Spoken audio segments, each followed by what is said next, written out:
नमस्कार, आप सभी का बहुत बहुत स्वागत है। खबरों का पंचनामा देख रहे हैं आप और मैं हूं आपके साथ परवीन शेख। हम लेकर आए हैं देश और दुनिया की 5 बड़ी खबरें, जिस पर चर्चा के लिए हमारे साथ स्टूडियो मौजूद है कैपिटल टीवी के editor in chief doctor Manish Kumar. Sir, आपका बहुत बहुत स्वागत है। धन्यवाद। सबसे पहले एक नजर आज की टॉप हेडलाइंस पर। चीन एससीओ मीटिंग में भारत की हुंकार। रक्षा मंत्री राजनाथ सिंह ने शंघाई सहयोग संगठन सम्मेलन के जॉइंट स्टेटमेंट पर साइन करने से किया इनकार। अमेरिका के राष्ट्रपति डोनाल्ड ट्रंप ने खींची रेड लाइन, बोले ईरान को परमाणु बम नहीं बनाने देंगे, अगली जंग में इजरायल का साथ होगा अमेरिका को।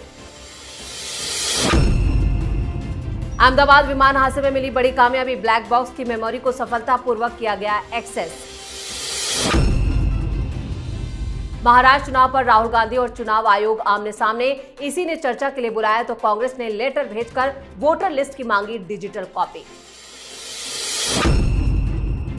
इटावा कथावाचक मामले में आया नया मोड़, मुकुटमणि यादव और संत यादव के खिलाफ एफआईआर दर्ज, अखिलेश यादव ने बीजेपी पर फिर साधा निशाना।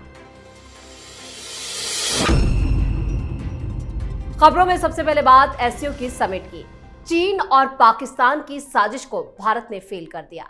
रक्षा मंत्री राजनाथ सिंह ने एससीओ मंच से चीन और पाकिस्तान को आतंकवाद के मुद्दे पर खरी खरी सुनाई।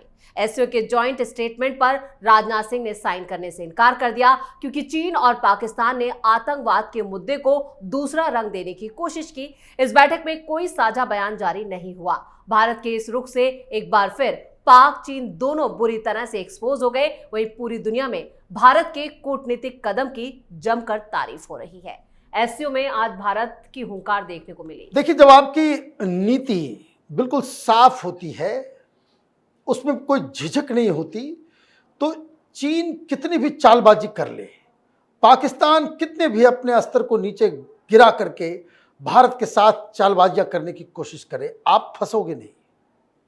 मनमोहन सिंह की सरकार इसी तरह की चालबाजियों में फंस जाया करती थी। आप जो है कबूल करके आ गए कि भाई बलूचिस्तान में हिंदुस्तान का कोई रिश्ता है। ये मनमोहन सिंह की सरकार के समय हुआ। अब यहां एससीओ की बैठक, ये संघाई कोऑपरेशन ऑर्गेनाइजेशन, 10 देश हैं इसमें, और 10 में से पाकिस्तान और चीन को छोड़ के बाकी सारे देशों ने हिंदुस्तान का साथ दिया। इसमें Uzbekistan, Kazakhstan, Kyrgyzstan, Tajikistan, Iran, रूस, इंडिया, और ये जो ये कहिए कि चालबाजियां करने की कोशिश कर रहे थे, वो बेनकाब हो गए। भारत ने जॉइंट स्टेटमेंट पे साइन करने से मना कर दिया। मना क्यों किया? वो इसलिए किया क्योंकि इसमें पहलगाम के बारे में कोई चर्चा ही नहीं थी। आप आतंकवाद के ऊपर डिस्कशन करोगे और पहलगाम के बारे में चर्चा नहीं करोगे। चीन को दरअसल वहां जाकर के, उसके घर में जाकर के खरी खोटी सुनाने के लिए ही राजनाथ सिंह वहां गए थे, और उन्होंने जमकर लताड़ लगाई चीन और पाकिस्तान की। और ये देखिए कि किस तरीके से ये खबर पूरी दुनिया में फैली कि हमने चीन को बेनकाब किया, क्योंकि ये लोग उस तरह के ऑर्गेनाइजेशंस को समर्थन देते हैं।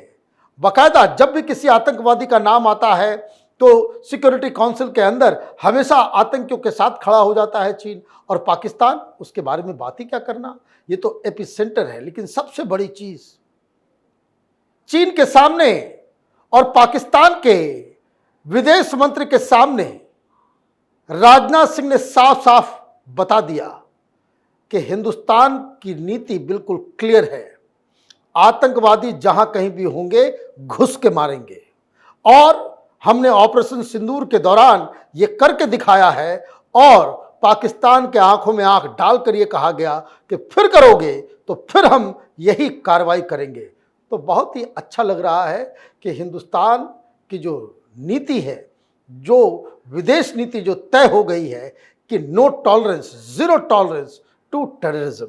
बिल्कुल। खबरों में आगे का रुख करते हैं। 12 दिन तक चली ईरान और इजराइल जंग अब भले ही थम गई हो, लेकिन अमेरिका अब भी इस मुद्दे पर पूरी तरह सक्रिय है। अमेरिकी राष्ट्रपति डोनाल्ड ट्रंप ने साफ कर दिया है कि अमेरिका ईरान को परमाणु हथियार बनाने की इजाजत नहीं देगा। इसके साथ ही ट्रंप ने इजराइल को अगली जंग में पूरा समर्थन देने का वादा भी किया है। ट्रंप ने दो टूक कहा कि अगर ईरान दोबारा यूरेनियम एनरिच करना शुरू करता है तो अमेरिका फिर हमला करेगा। उन्होंने इजराइल को भरोसा दिया है कि भविष्य में अगर जंग होती है तो अमेरिका उसके साथ खड़ा रहेगा। यानी ट्रंप ने फिर चेतावनी दी ईरान को। देखिए, सिर्फ चेतावनी नहीं दी है, बहुत सारी चीजें एक साथ हो रही है।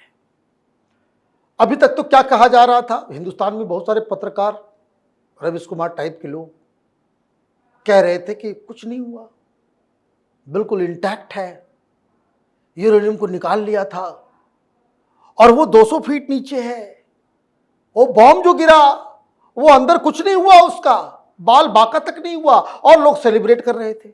ईरान में भी लोग सेलिब्रेट कर रहे थे। तो ईरान पता नहीं क्यों गलती पे गलती करते चला जा रहा है।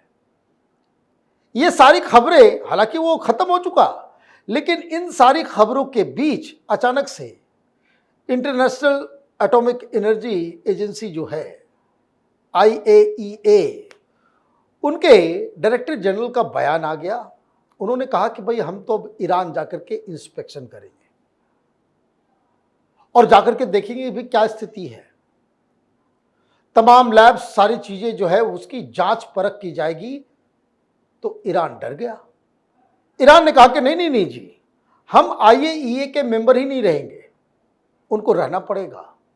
कहने का मतलब यह है कि जरा सा भी अगर अब हिंट भी मिला कि आप न्यूक्लियर इनरिचमेंट कर रहे हैं तो फिर अमेरिका सीधे सीधे आपके ऊपर हमला करेगा। तो ये तो ऐसा लग रहा है कि ईरान की स्थिति और भी खराब हो गई।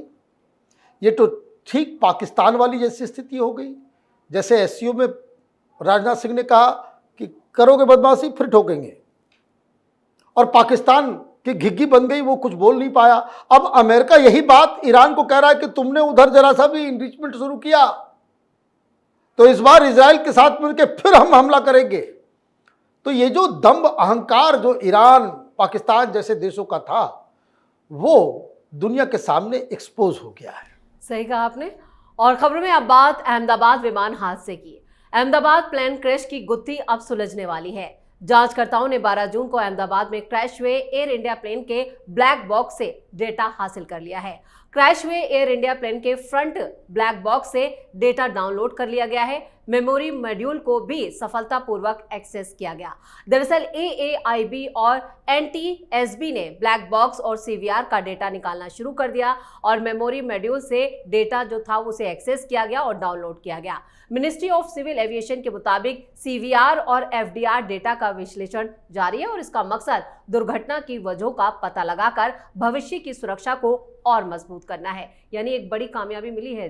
देखिए, ये तो हो रहा ही था और बहुत बड़ी कामयाबी। इससे अब दूध का दूध, पानी का पानी हो जाएगा। वो तमाम थ्योरीज जो दी जा रही थी कि दो इंजन फेल हो गए, या फिर जो कहा जा रहा है कि हाइड्रोलिक्स में प्रॉब्लम था, इससे आपको ये मालूम चल जाएगा कि भाई एक्चुअली क्या हुआ। जो फ्रंट और बैक दोनों ही ब्लैक बॉक्सेस अब एजेंसीज के पास है। जो कॉकपिट के जो वॉइस रिकॉर्डिंग सिस्टम है वो भी हासिल कर लिया गया, और सबसे बड़ी खुशखबरी ये है कि सारे डिवाइसेस से डाटा अनलोड कर लिया गया है, मतलब रिट्रीव कर लिया गया है। अब जो इन्वेस्टिगेशन का जो दायरा है, जो कानून है कि ये सारी चीजें रिट्रीव होने के 1 महीना के अंदर अब AAIB को रिपोर्ट देनी होगी, बताना पड़ेगा कि आखिर ब्लैक बॉक्स से क्या बातें हो रही है, क्या समझ में आ रहा है, क्या फेलियर हुआ, सिस्टम फेलियर हुआ, या ह्यूमन एरर की वजह से हुआ, पायलट की गलती थी, या कुछ और हुआ था, या फिर कोई साजिश कि जिसके बारे में बताया जा रहा है कि तुर्की की कंपनी के जो एम्प्लॉयज़, एक्स एम्प्लॉयज़, क्या वो इन्वॉल्व थे। तो हर एंगल से इसे तहकीकात उसकी की जा रही है, और मुझे लगता है कि ये दो चीज़ें कि कॉकपिट के अंदर क्या हुआ, इंजन के साथ क्या हुआ, आखिरी मोमेंट तक क्या हुआ जिसकी वजह से दुर्घटना हुई, इसकी पूरी जानकारी वो सामने अब आ जाएगी। जी, खबरों में आगे का रुख करते हैं। महाराष्ट्र विधानसभा चुनाव हुए 6 महीने से ज्यादा का वक्त हो चुका है। बावजूद इसके चुनाव में धांधली को लेकर राहुल गांधी और चुनाव आयोग के बीच जो टकराव है वो और जुबानी जंग तेज हो गई है। 12 जून को इलेक्शन कमीशन ने राहुल गांधी को लेटर भेजकर चुनाव में फिक्सिंग के आरोपों पर चर्चा करने के लिए बुलाया था। कांग्रेस सांसद चुनाव आयोग के बुलावे पर तो नहीं पहुंचे, लेकिन अब कांग्रेस ने इलेक्शन कमीशन को खत लिखकर महाराष्ट्र के वोटर लिस्ट की डिजिटल कॉपी मांगी है। इधर इससे पहले बॉम्बे हाईकोर्ट ने महाराष्ट्र विधानसभा चुनाव 2024 में गड़बड़ी को लेकर दायर याचिका को खारिज कर दिया। कोर्ट ने कहा याचिका की सुनवाई में कोर्ट का समय बर्बाद हुआ है। यानी कांग्रेस बार बार चुनाव आयोग पर यह आरोप क्यों लगाती है? वो इसलिए लगाती है क्योंकि उनको लगता है कि राहुल गांधी हारे नहीं, उनको हरा दिया गया। ये बार बार उनके कान में फूंका जाता है कि देखिए हम तो जीत ही रहे थे, आप दुनिया के सबसे पॉपुलर लीडर हैं, आपके जो वीडियोज आते हैं लोग जो है एक टक लगा करके देखते रहते हैं, आप इतने महान हैं, ज्ञानी हैं, महापुरुष हैं, आप चुनाव हार ही नहीं सकते। ये इलेक्शन कमीशन वाले हरवाते हैं आपको, और इसलिए ये इस तरह की चीजें करते रहते हैं।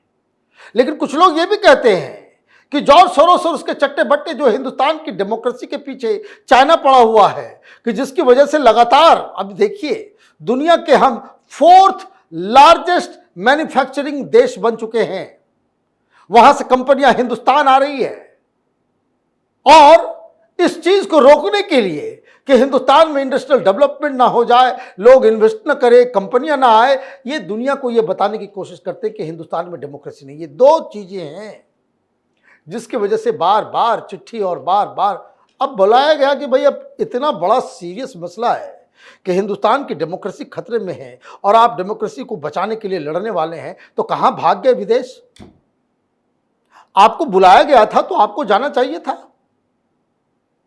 इलेक्शन कमीशन को फेस करना चाहिए था, तो आप विदेश भाग गए किस चीज के लिए? किसी को कुछ मालूम नहीं है, कहां है किसी को मालूम नहीं। और ये सब चीजें तब हो रही है, आपने फिर चिट्ठी लिख दी, अब हरियाणा का भी चाहिए, अब वहां का भी चाहिए, अब उधर का भी चाहिए। भाई आपकी पार्टी के लोग कुछ घटिया नशा करके रहते हैं क्या? हर उम्मीदवार को इलेक्शन कमिश्नर हर उम्मीदवार को वो पूरी की पूरी लिस्ट देती है, एक एक व्यक्ति का जो रजिस्ट्रेशन होता है वो पॉलिटिकल पार्टीज की नजर में होती है। उस समय आपके पार्टी के लोग क्या कर रहे होते हैं? हाँ, नेता ही हॉलिडे पे जाएगा तो पार्टी क्या करेगी? और ये सारी चीजें तब हो रही है जब एक दिन पहले कल हाईकोर्ट ने, बॉम्बे हाईकोर्ट ने ऐसी फटकार लगाई, ये चेतावनी देकर के भेजा कि भाई ये इस तरह की चीजें जो है आपके ऊपर जुर्माना नहीं लगा रहे हैं, लेकिन टाइम बर्बाद मत किया करो ये बकवास की चीजों को लेकर के। पहले इलेक्शन कमीशन हरवा देता है तो पहले क्या करते थे ये? पहले ईवीएम ईवीएम ईवीएम ईवीएम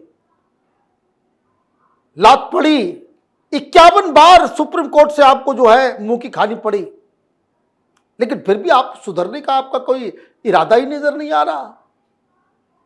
तो सबसे पहली चीज राहुल गांधी को इलेक्शन कमीशन जाकर के इलेक्शन कमीशन के अधिकारियों के सामने अपने प्रॉब्लम्स बताने चाहिए। और एक गुजारिश मैं जरूर करूंगा कि राहुल गांधी और उसके साथ के लोग जब इलेक्शन कमीशन के साथ जाकर के मीटिंग करते हैं, that should be made live. सारे टेलीविजन चैनलों के ऊपर ये लाइव आना चाहिए कि वहां किस तरह की इसको जवाब दिया जाता है, किस तरह की इसकी बेइज्जती होती है और किस तरह का ये फूहड़ आर्गुमेंट्स देते हैं, दुनिया को पता चलना चाहिए। जी, और खबरों के आखिर में बात इटावा कथावाचक मामले की।